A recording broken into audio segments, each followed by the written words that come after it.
What is up, everybody? Wes Hopkowitz here, joined alongside my colleague at Packers.com, Mike Spofford, for our Schedule Reacts video. The 2025 NFL schedule came out yesterday. The Packers found out exactly where, who, what, when, and how they're going to be playing in the 2025 season.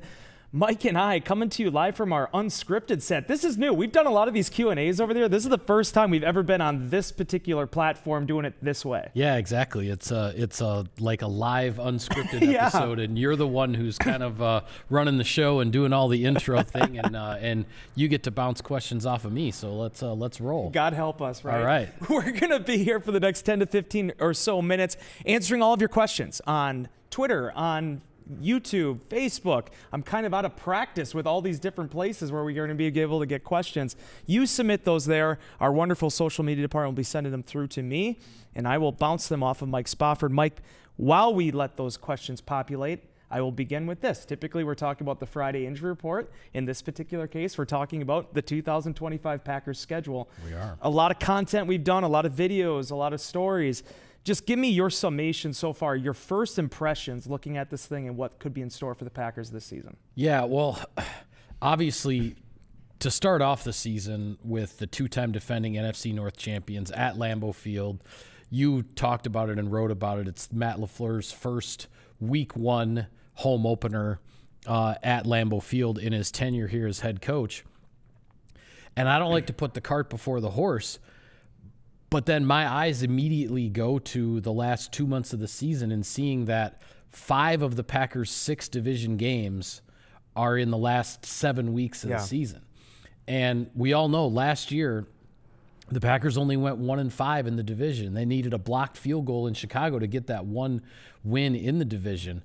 It was not a good year against the NFC North. And just to see that the schedule is so backloaded with all of those division games, you want to play every game like it's your last. I mean, they all count the same in a sense, but when it comes to the division positioning and the tiebreakers and all that kind of stuff, to have that many division games all the way in the back of the schedule is just, it's a very, I guess, unique setup. And you had looked it up. The Packers haven't had, 5 division games in the last 2 months of the season since like 2012. 2012, and it's the only time it's happened this way since realignment. Within the last 7 weeks of the season, the Packers playing their division 5 times. It's pretty unique. Yeah, I mean, 5 out of the 6. So you open the season against the defending division champs, and then you're not going to see a division opponent again until almost Thanksgiving, essentially the Sunday before Thanksgiving, where then you start this gauntlet of all of these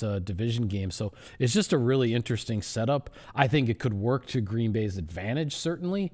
You never know. Everything cuts both ways, right? It could work your way. It might not.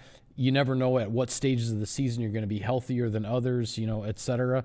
But looking at the other teams in the NFC North as well, they're not as backloaded in division games as the Packers are, but they are somewhat, which really indicates that the NFC North is not going to be decided, not even by the first week of December. This is going to take all the way to the end. Yeah, and when you look at how competitive the division was last season, maybe there's some method to that madness in terms of the NFL and how they laid this thing out.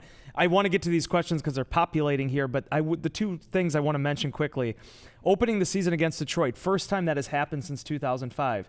That is really unique when you look at the way things have gone for the Lions. The same reason why the Packers are playing on 3 consecutive Thanksgivings, including last year hosting Miami.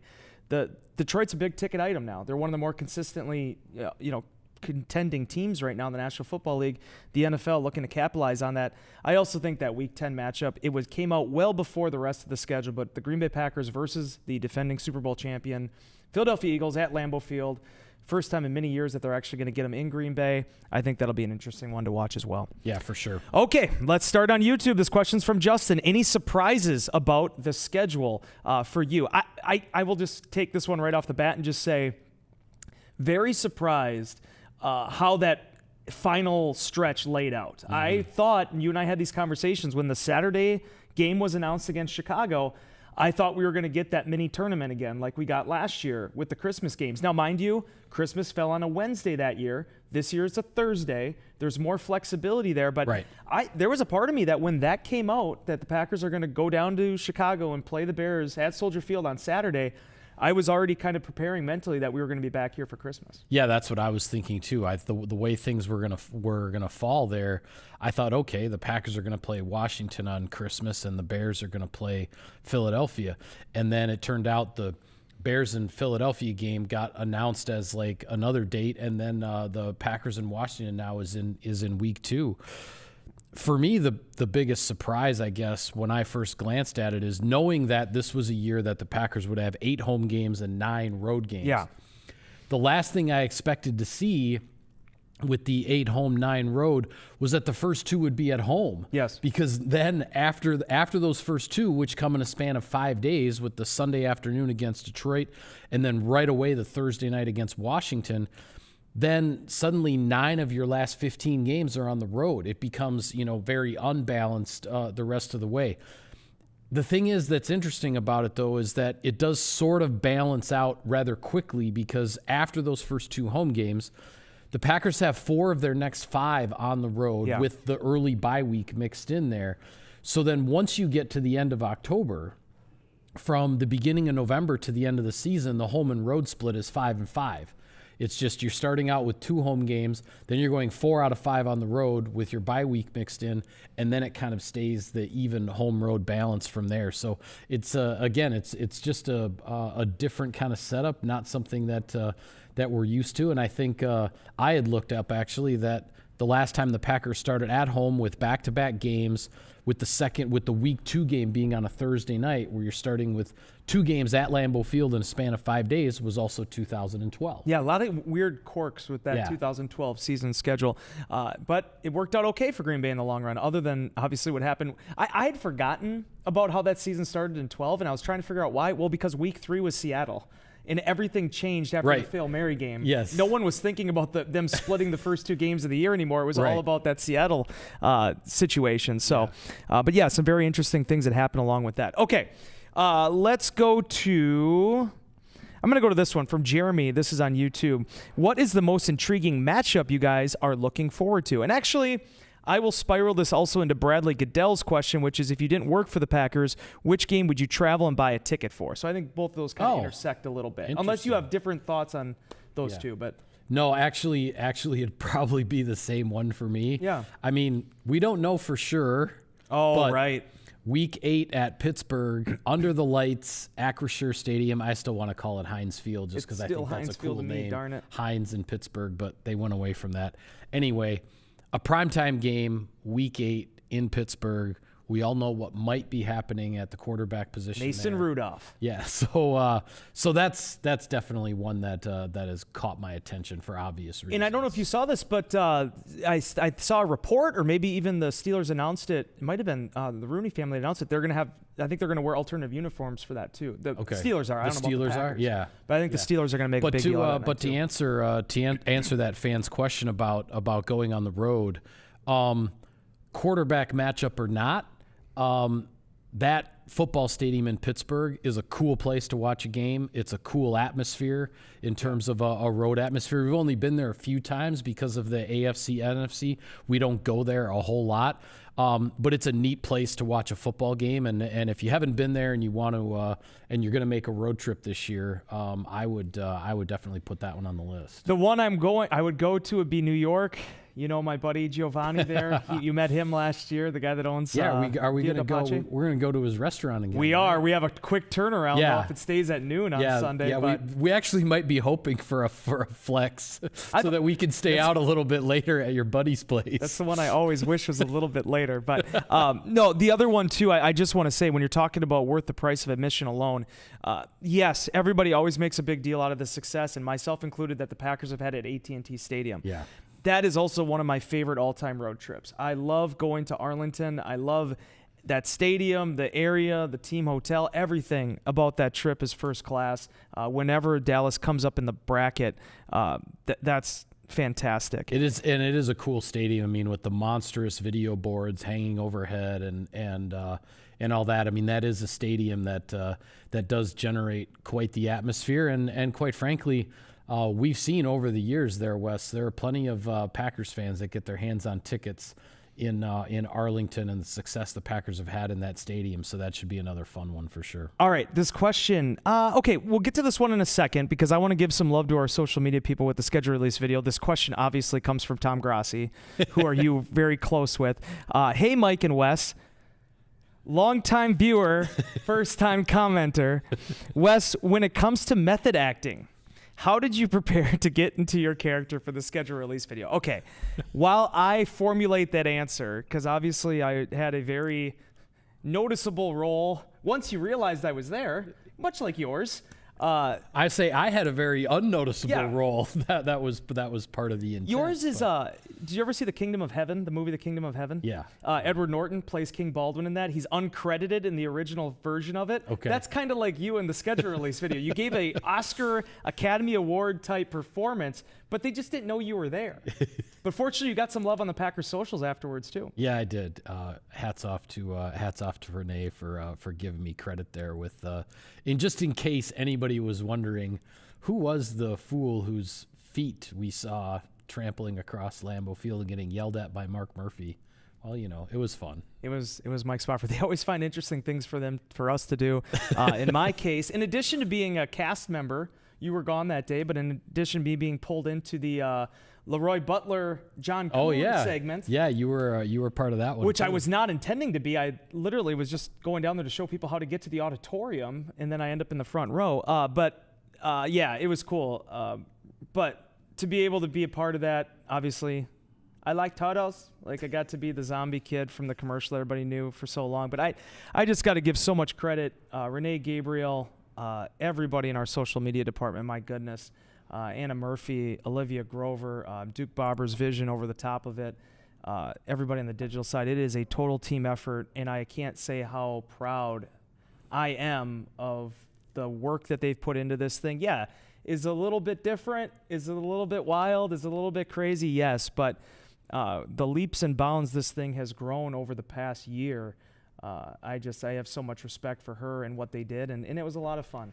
Well, and hats off to all the players, both present and past, Packers players who agreed to be a part of it and just have fun with it and not take yourselves too seriously. And I think more than anything, that's what came across in the video, is everybody was kind of having some fun. I also hope it comes across in the video that I have to do this for a living, and if someone tells me to do something, I'm going to say yes, as long as it's within reason here. Okay, let's answer this really quick, and then we'll go back to the schedule stuff. Jeff Norman on Facebook asked, what are still some holes the Packers need to take care of? I don't see a lot, Mike. We talked to the coordinators earlier, the coaches on the defensive side of the ball earlier today. It was really interesting and fascinating because, the versatility word gets thrown around a lot now, not just in Green Bay, but in the National Football League. But when you look at the ways the Packers could configure their secondary, when you look at the ways that they could use their linebackers and even the guys in the defensive front, so many of these guys are two-way players now. And shoot, even last week when we were talking about Colin Oliver, or this past week, Jeff Hafley wasn't willing to say that he's a designated pass rusher. They view all these guys as having potential roles. So when you ask the question, what are the holes the Packers have to fill? In the post-Aaron Rodgers era, since that whole shuffling happened, the Packers had to get right with their books again a little bit with the salary cap. This, to me, maybe doesn't have as many proven names in particular roles as maybe those 2020 teams, 2020, 2021. But I see this unit right now as having the least amount of holes since that switch. Yeah, I would agree. I mean, there isn't anything from a position standpoint that is, that is screaming out to you that there's a major void or anything that needs to be filled. As far as the depth at various positions, that's something we have to see, especially with all the young players.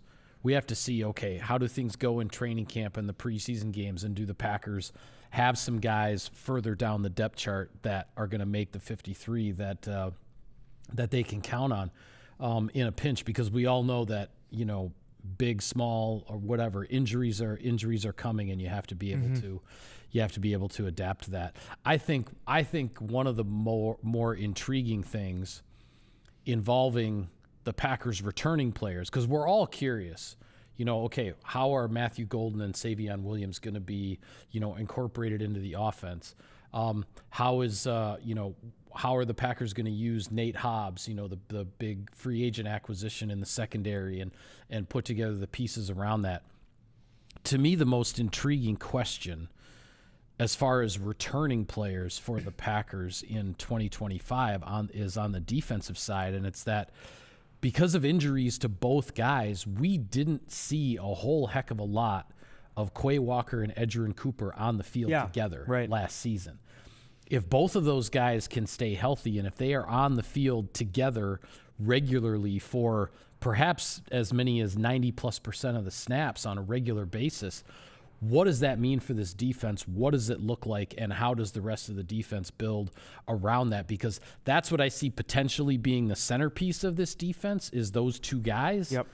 But we just didn't get to see it last year because one or the other was hurt and in and out of the lineup, et cetera. And I think that's the most intriguing thing as far as the guys coming back, but yet a question we don't have answered for 2025. A couple more minutes here. His parents saw him and said, Mike, I'm Wes Hodkiewicz here answering your questions related to the 2025 Packers schedule release. If you want to try to get a question in here late, although there's several I still have to get through, You can do that on Facebook, YouTube, and X, which I refer to as Twitter when we started all of this.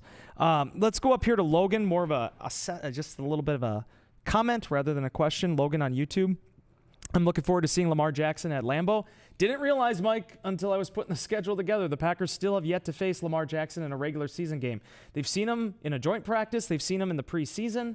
But the one time that the Ravens came up in the Packers bracket in Lamar Jackson's time as their starting quarterback, Tyler Huntley made a spot start for him due to injury. Yeah, and that was a down-to-the-wire, stop-the-two-point conversion game there that the Packers pulled out in Baltimore in 2021. But, yeah, Green Bay against Lamar Jackson for the first time. It'll be, obviously health dependent once again. But if Lamar Jackson is good to go in late December, I guess, it'd be late December. Yep. For that one, week of December. It'll be an interesting matchup for sure. Joseph on YouTube, the Mark Murphy bit was the best. It absolutely was, and I don't want to give away trade secrets. And obviously, I don't want to break down the fourth wall. But Mark Murphy's buy-in to that project, his willingness to participate, his willingness to have some fun. I think the coolest thing, Mike, you've talked about this with me for years, there's a lot of people that don't realize just how funny, how self-deprecating, and honestly, just how entertaining Mark is. I've said this numerous times since the NFL draft, but there is not an NFL personnel executive that has a better grasp of pro wrestling psychology than Mark Murphy in understanding what's going to connect with people and understanding how to play to a crowd. I mean, the guy's top notch. Yeah, he's down to earth, man. He's down to earth, and he's, he's done it all. He's played and won a Super Bowl in the NFL. He's been a union rep. He's been a U.S. attorney prosecuting cases for the Justice Department. He's been a major college athletic director. He's been president of the Green Bay Packers. I mean, you talk about a life and a career that's been pretty special and pretty impressive. Yet at the end of the day, Mark Murphy is a man of the people. And we've certainly enjoyed working for him and felt it's been a privilege to work for him for this long. Derek on X, Spoff, you were my favorite part of the video. So Derek J on X, you got to go follow him after this. He enjoyed your efforts there. Also, appreciate you, Derek. Tom Grassi with the follow-up said, you're an excellent F. So you came through with flying colors on that one. It's always been my goal to be an excellent F. Okay, a couple more here. I'm going to spin these two together. Okay. Tanya on Facebook, what do you think about all but one division game being completely in the last 7 weeks of the season? And I like this question from Bob as well on Facebook that said, I like the potential cold weather games at the end. What say you guys? I was doing a radio show hit with Mike Hiller in Milwaukee before this. I didn't realize 4 open air stadiums in the month of December the Green Bay Packers will be playing in. So yes, it's very unique. Some people might say it's a bit stale to have that much division action down the stretch. There is a part of me, though, that really likes the idea of facing the Chicago Bears twice in 3 weeks in December. You like that? I do. And I'll explain it. You can tell me why I'm wrong. I will say, like, as far as the December, that makes it more intriguing for me. But I don't know if I like playing. I don't know if I like playing the same team twice in a span of 3 weeks. And in this case, it's actually in a span of slightly less than that because the second game is scheduled on a Saturday. Yeah. Heading into the holidays there. But anyway, go ahead. Okay, so 2 reasons I like it. It's not a lot of travel. I like the fact that it's a very iconic rivalry between these teams. And honestly, we haven't been able to watch them play in cold weather very often over the last few years. Every once in a while, there's a December game either here or there. Now you get 2 of them in 3 weeks. So I think you're going to get a true, and somewhere in there's going to be a true December game, even if one of the days is really nice. Sure. And 2, and again, stop me if you think I'm all wet here, but if the Bears are what people think they're going to be, that could be really engaging theater down the stretch. And very true. I love to see, I don't want to do it every year, but once every, in this case, 27 years against the Bears, I don't mind the idea of playing a game and then almost having to reset, win or lose, having to change the strategies up, see what the adjustments are. That part of it intrigues me because to the best of my recollection, 14 years covering this team on a full-time basis, I don't recall 2 games against a divisional opponent in 3 weeks. It's happened a lot around the league, but not here. Yeah, I can't recall that happening either. And I will say I'm not crazy about it, but the fact that the Packers and the Bears are going to play twice, Lambeau and Soldier Field both being outdoor stadiums, they're going to play twice in December. Yeah. That is interesting because you could end up with two very, very different types of weather games. I mean, who knows? Maybe it's 50 degrees and sunny, and you never know. The other part of the back end that is intriguing though is middle of December 14 at Denver. Now, the Packers have certainly had their weather games in Chicago when they played there late in the year. It's been cold or it's been windy. But when was the last time the Packers went on the road and actually had a snow game? Which would certainly be possible in the Rocky Mountains in the middle of December, it's right? Been a while. So I remember as a kid, this was long before you were born. Yep. It was, I wish I could remember the year exactly. It was like 1984, 85, somewhere right in there. I want to say 84. The Packers had a Monday night game in Denver. Lynn Dickey was the quarterback for Green Bay, and it was snowing like gangbusters out there. The Packers ended up falling behind a couple of fumbles and whatever, and then they tried to rally at the end. But it was a full-on snow game. And this is an organization that hasn't had a whole lot of those outside of Lambeau Field. Certainly not since the Minnesota Vikings decided to move indoors in the early 80s and all that. Prior to that, there were certainly some at the old Met in Minneapolis. But just the thought of maybe a road game in the snow for the Green Bay Packers against Denver on the road in the middle of December, that's intriguing to me. I don't know if it's the most recent, but when you said that about road games, you know which one immediately came to mind? MetLife Stadium. I think it was the Giants. It was the one where the snow was coming down and they had to go out and had the guys shoveling off I don't know if that was in the Love era or if that might have still gone back to the Aaron Rodgers era. But I remember watching that field because they use a turf field. Yeah. And they have all this snow falling down on top of it. And it looked like people shoveling off their driveway to get the snow off that field. That's the last one I can think of. And it wasn't even on actual grass. Yeah. So, all right, we'll wrap it up here. I do want to just mention this quickly. Jeremy Hadler, who would win a 40-yard dash, Wes, Spa, for Tom. Tom, I believe, at the NFL Draft Experience clocked, and he'll correct me if I'm wrong on this, I think it was 6:06 was his 40, which is not bad. That's not bad at all. That's not bad. Yeah. I mean, that's not going to get you a spot in an offensive line in the NFL, but I mean, that's not terrible. There are other reasons Tom can't play offensive line in the NFL too, but feet. Just his feet. Yeah, just the feet. Yeah. So I don't know. I'm going to give the edge to Tom. I don't think I could crack 6 seconds. I think I could crack my Achilles, but I don't know if I could crack 6 seconds. Yeah, I could definitely blow out a calf muscle or something trying to beat Tom there in the 40. Kyle Cousineau, this is referring to Mark, and he's like, and he's a golf course owner. Spoff, he is. Yes. Mark does have a golf course. He does. Go check that out in Door County. All right. And then Jake Mick Mackin on YouTube. If we rattle off the first game against the Lions, we could legitimately rattle off 8 wins in a row. And that we'll have to see after you play the next game that's in front of you. In the Packers' case, in terms of the regular season, that will be the Detroit Lions, Lambeau Field, 3:25 p.m. Central Start Time. Cannot wait for that one. We thank you guys for joining us on our schedule reaction Q&A. He is Mike Spofford. I'm Wes Hockowitz. We still have tons of content up on Packers.com right now. Mike wrote a column summarizing and opining on how things laid out with the Packers schedule. I also did a 10 Things to Know story on some of the superlatives buried into the schedule. We did a 3 Things video. I think you and I also did some videos where talking about which matchup we're most excited about. I don't think those have appeared on TV yet. If you haven't seen the schedule release video, that's up on Packers.com, the Packers socials, Packers YouTube. If you have anything you want to know about the schedule or you want to be entertained related to the Packers schedule in 2025, we have you covered. And until next time, for Mike Spofford, I'm Wes Hockowitz. We'll see you later.